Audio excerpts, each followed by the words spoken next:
Hello mga kabibig! Welcome back sa ring bagong YouTube channel. Ito ang pinakamaingay na YouTuber sa balat na YouTube. Ako si Kabibig, maglabag-labag na tang with evidence. Naku po, abogado ni Ramil Madriaga. Nilaglag si Trillanes at Leila de Lima. Naku po, naglaglaga na sila. Baka naramdam ng ng lawyer ni Madriaga, para yatang hindi epektibo yung kadramahan ni Madriaga, kung sino yung mga politiko nakausap ni Madriaga, ilaglag na lang namin. Naku po, ano ba naman yan?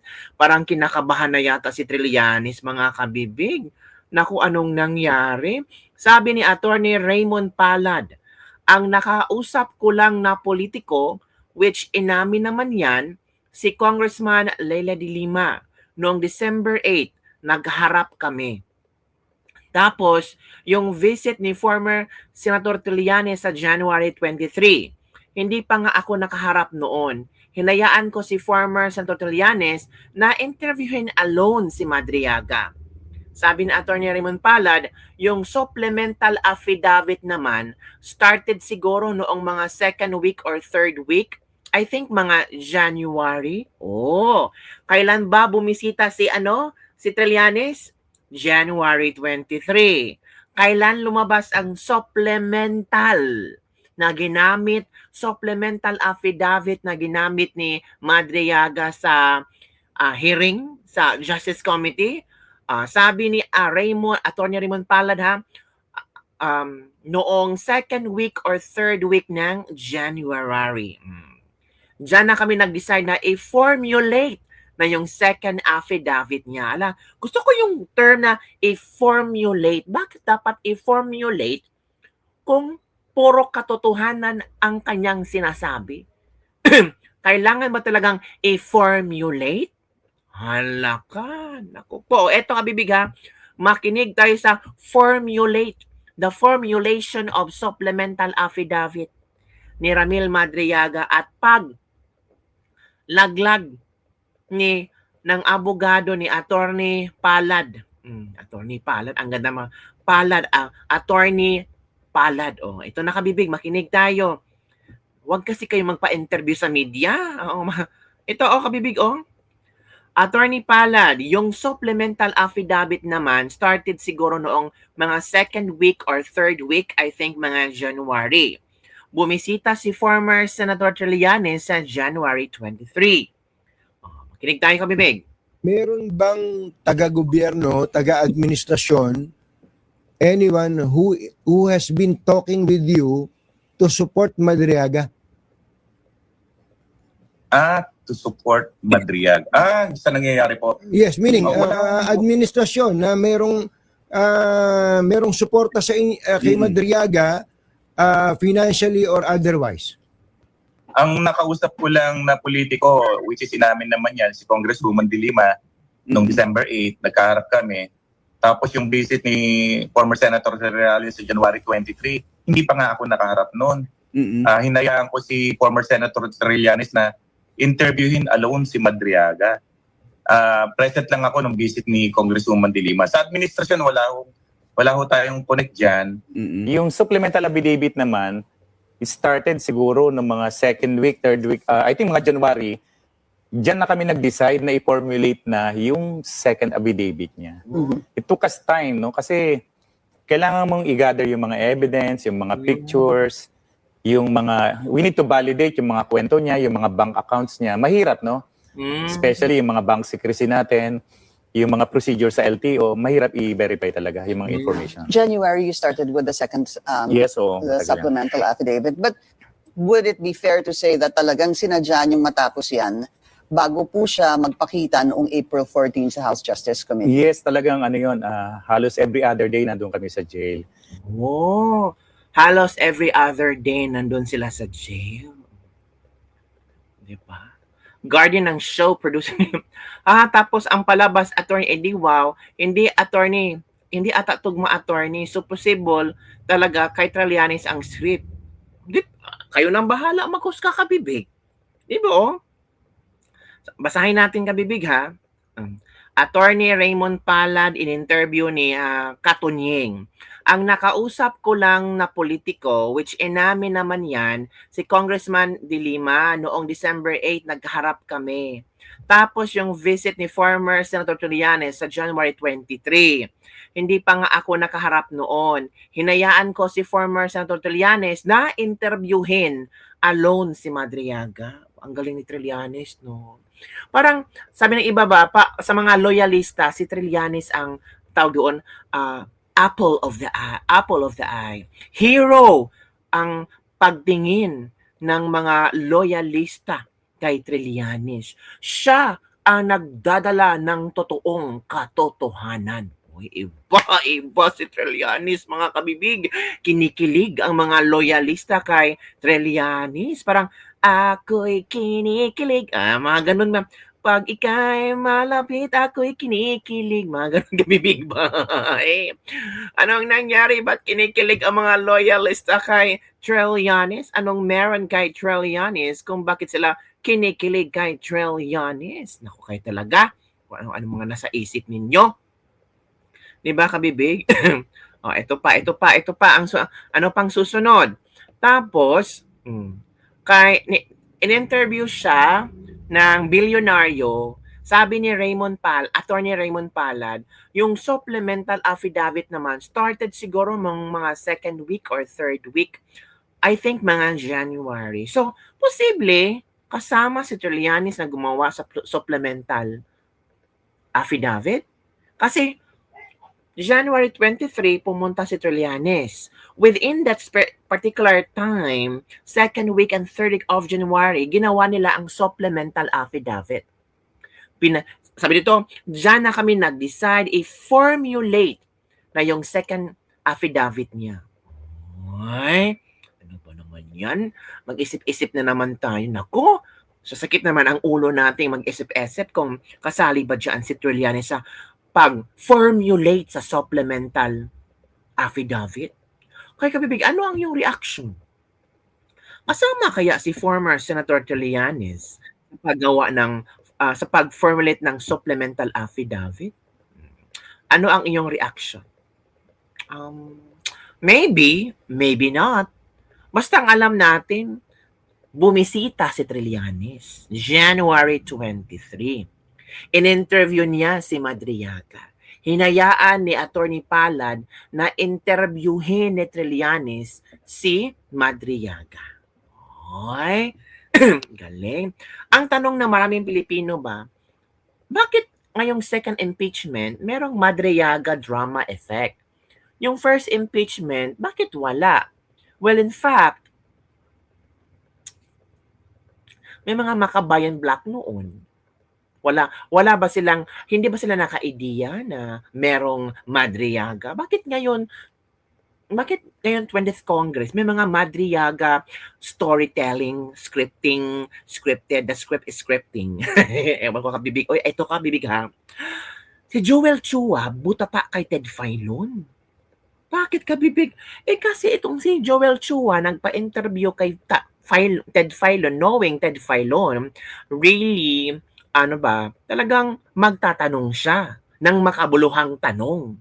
Itinanong siya ni Ted Filon kung nabasa mo ba yung 24 pages yata na supplemental affidavit ni Madriaga. Very confident naman si Joel Chua, yes, nabasa ko. Ang tanong, manood tayo kabibig ha, parang nabutata, parang nabilaukan si Joel Chua sa hirit ni Ted Filon. Ikaw talaga, Ted. Ang galing mo talagang mag-hirit. Ito nakabibig, makinig tayo ha. Binasa niyo ho, Congressman, ito pong 24 pages na kanyang supplemental affidavit. Ano po? Yes po. Ang Congressman, Anong sagot niya? Yes po. kasi kung pwede kayong magtanong sa laman lang ng affidavit at sa kanyang mga annexes, may interesting ditong sinasabi siya eh. Number 27. On another instance, On another incident, I was informed, basahin natin ha, by PRRD that 2 months, 2 land bank managers' checks which were to be delivered to one of our safe houses in Eastwood, Quezon City in the amount of 84,200,000 pesos and 4,800,000 pesos respectively were issued under my name. Tapos naglabas si Madriaga ng mga land bank managers checks sa annexes President, niya. I was informed by PRRD that 2 land bank managers check for 1,200,000 copies of the 2 land 100,000 pesos respectively were issued under my name. Copies of the 2 land bank managers checks are here to attach as annexes A and A1. Pero did you check the said managers check kung ano mga petsa nito? Yung annexes po niyan ay nando doon ay hindi ko po napansin yung petsa. Hindi mo napansin ang petsa. Akala ang petsa? Hindi mo napansin ang petsa. Knowing kasi kung meron kayong affidavit ni Madriaga, lahat talaga babasahin mo pati annexes. 'Di ba? Idadisect mo because you're part of the Justice Committee. 'Di ba? Nakakahiya naman. Miyembro ka ng Justice Committee, hindi mo pinag-aralan yung Madriaga's supplemental affidavit. So, uupo ka lang doon, magtanong-tanong ka lang base sa kung anong babasahin ni Madriaga. Buti na lang may isang Ted Filon ang nakadiscovery. Kasi So, dahil Congressman, naka-annex po opo, yung sinasabi niyang manager's check, nakapangalan sa kanya land bank ito, ang petsa nito April 18, 2023 eh. April 18, 2023. Hala ka. Sino bang presidente sa 2023? Ang ginamit sa affidavit ni Madriaga, PRRD. Tapos, ang nakalagay na petsa sa manager's check, April 18, 2023. Nung panahon na iyon, si Okay. Marcos na ang presidente at Tama. siya ay may kinakaharap na kaso. Inaresto siya July ng 2023. April itong checking ito. So Madriaga, July 2023, inaresto na. Tapos yung cheque, April 2023. Tapos, ang presidente sa 2023, si BBM. Paano nangyari? Alam niyo ho, yun, medyo gusto ko lang, wala nagtanong nito eh. I think this is a valid question. Correct. Nagkwento ka ng ganito, nagbigay ka ng copy ng cheque, anong paliwanag mo sa petsa? Paano naman ng panahon na iyon? Go ahead, sir, go ahead. Tama po. Yan po kasi hindi naman po yan natanong doon sa aming hearing. So siguro yan, matatanong na po yan pagdating po sa trial. Sa trial matatanong. Bakit sa trial? So it means hindi nyo talaga inaral yung supplemental affidavit ni Madriaga. Natawa tayo dito. Di ba? Nakakatawa naman to. Ano yon? Tingnan nyo, I was informed by PRRD, ha? Kaya pala naiyak si Madriaga, may nakitang siyang mali sa script niya at di na pwedeng baguhin. Ang mali sa cheque is the date of issuance, red printed amount, issued by Department of Human Settlement, duplication of check number, amount should be black print, not red. The land bank stamp should be red, not black. The date must be numerical in words. MC number must be barcode format, not printed. Naku po. Si BBM ang nagbigay pero hindi PRRD ang nasa affidavit. Ano bang tawag ka? Ted, ba't mo naman na-booking? So yun na nga kabibig, parang napahiya yata si Joel Chua ba? Parang napag-alaman talaga ng tao na hindi nila inaral yung supplemental affidavit ni Madriaga. Basta lang talaga umupo sila doon. Kung anong sasabihin ni Madriaga, di magtanong sila. 'Di ba? Tapos ano ang alibay ni Joel Chua? Di sa Senado na yan, Ted. Sila na ang bahalang magtanong. Akala namin may trial hearing kayo. Pwede naman yung clarificatory question eh. 'Di ba? Pwede namang sagutin, tanungin si Madriaga, yung cheque dito, 2023. Bakit 2023 to? Pwede ma-explain si Madriaga.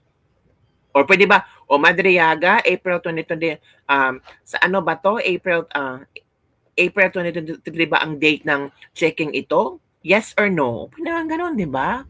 Ay, ewan ko kay Joel Chua. Oy, sabi niya, nabasa ko ang 24 pages na supplemental affidavit. Tapos kung babasahin mo, titingnan mo talaga mga annexes. Nasa yung cheque na ito. Ganyan. Hindi naman ay. Buti na lang nandyan si Ted Filon. Parang nabilaukan si Joel Chua. Parang, ano ba, binuking ni Ted Filon si Joel Chua na hindi talaga siya nagbabasa. Hindi nagbabasa si Joel Chua. Ay, nagpahalata talaga si Joel Chua na walang alam-alam. Basta lang talaga nandyan si Madriaga, ox na yan. Basta Madriaga, sirain mo lang ang pamilyang Duterte. Ox na yan. Ox na yan sa mga tao. Bababa na ang trust rating ni BP Sara. Bababa na yung mga gustong bubuto kay BP Sara. Hindi kayo nagtagumpay. O ang next na isasalang si Trillanes. Maghintay tayo kabibig ha. So yun lang po muna kabibig ang ating Lebak-Lebak for the day. Don't forget to like, subscribe, and share this video. Ano sa palagay nyo? Part ba or kasali ba si Lele de Lima at si Trillanes sa pag-formulate ng supplemental affidavit ni Madriaga? Alam nyo, mas gusto ko sinitrial. Mas gusto ko, kasi ramdam naman natin Itong mga kongresista, pipirma talaga yan. Gusto talaga lang yung i-impeach si BP Sara So, mas nakakagigil, mas nakaka-exciting kung sa Senado na mangyari ang act of questioning and totoong trial. Hindi sa Kongreso. Kasi, baka maging unconstitutional kayo. Yun lang po kabibig. Don't forget to like, subscribe, and share this video para sa mga latest news na ating pag-usap-usapan. Shoutout sa ating mga netizens dyan, ating mga kabibig. Salamat supporters, ha? Salamat sa pag-comment, pag-like, pag-share. Bye everyone. See you next time.